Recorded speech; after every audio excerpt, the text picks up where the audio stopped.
Mai le pesi i tuol COVID le tātua tunu lau te le tā ele lua i le aso foreile na te enei sa mua a pelila. U wha mauni ai le mtanga alue ngol soifua manolo ina le afia o i lato fau e lua se lau fast full 5 mai tua i le tunu.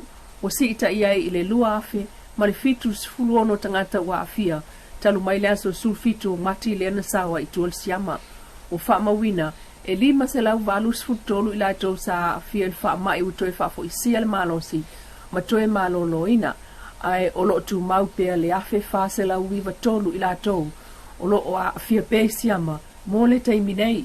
Tusa lea ma le iwa fitu pasene o i lato wa afia o lo o au mau i polu tolu pasene i savai. O lo tu mau pea le malu pui pui o manono ma apolima. Salota malona kalpole leitu lale ato. Mano sinapia o sawa o le ata kanya inawe tuwa o le tuwe na show o le busta ikiatato afia o lei. Ufa mawina e tolu gafe tolu selau tolu sfuluiva. Lua selau sulfatu il koviti wa faaluina mole tu winga i Samoa atoa. La failea e au fiai le tolu ono afe valu selau tu il pifaisa. Mo whana wite e 5 sutasi tau sangar matua. Wha valu afe ono se lau wha sfulu tui. Mo whana we sfulu lua sulfitu tau sanga. Ma le lua se lau 5 sultolu afe fitu se lau ono sfulu. O le AstraZeneca. Ma le pifaisa mo tangata matua sul valu malunga atu. I wha maunga lava ma soifua malolo ina e iwa ono 10% o Samoa atua. E tatau ona tui. Wa mae au lato tui mua. Ono iwa 10% wa uma o latou tui lona lua. Whaatasiai, ma le mamalu o le tunu usul valu tau sanga malunga atu. E lua sultolu wa fesela wonu sultolu. Wa mae o latou tui whaopopo le pusta. E toetu ina atu, ia se wha maumaunga. Pe a mae a le wha ngā solonga o tui o lo whaatino. Mo le taimi nei. Ua taunu mai ia tali o suesuenga o COVID-19 iwa lena ave ini usila. Il wha mao ni ayo le sawa tu itu al wha ma ila susufitu o mati ma le amata pesi ai le tutu. Sa ta pena ili siria ma le 5 se fulu suenga ma ya ila tau wa afia. Ma vatu ini usila mo suenga. Le stofio vaya sonei le na maua ma ya itali o na suenga wha mao ni ai o le tu ainga o le PA tasi.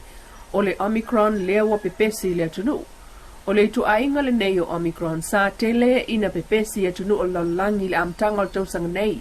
Peitai u solo ina pesi tele atu ai leisi tu ai ngole Omicron le PA lua. Le foi wa afiai New Zealand ma Australia. I le whamtalanga lava mai le maloe to o whawa afia le COVID ma le pase selva alele leana taunu i le aso luas fuluiva o mati. E luas e lau luas fuluiva leo whai o le pase se leana taunu mai Samoa mai au kilani i le aso lua iva. Sa whaatino unga lato suenga ina uo mai whaleolo. A ole i se e atu ino fuanga o lo whanofo e se ai. Ua maua mai tali o nei suenga e to o wha ua wha maonia le a fia i COVID. O le atu e whaatino isi suenga al pasese le stonai le so luo aparila. Ua wha opopo ina aso mo le whanofo e sea o le pasese mai New Zealand. Mai le malo ua ta ua wha maonia ai ia le a fia o le to o wha o le pasese na malanga mai New Zealand. Le aso lua iwa o mati le COVID-19 iwa. Ma le tulanga o loo iai nei le tunu uli pepesi o le wha mai. Ua toe sui ai nei le umi e whaanofo e se ai pase se ili se fulu waso. O le nei whai unga wa sui ai le urua i whai unga.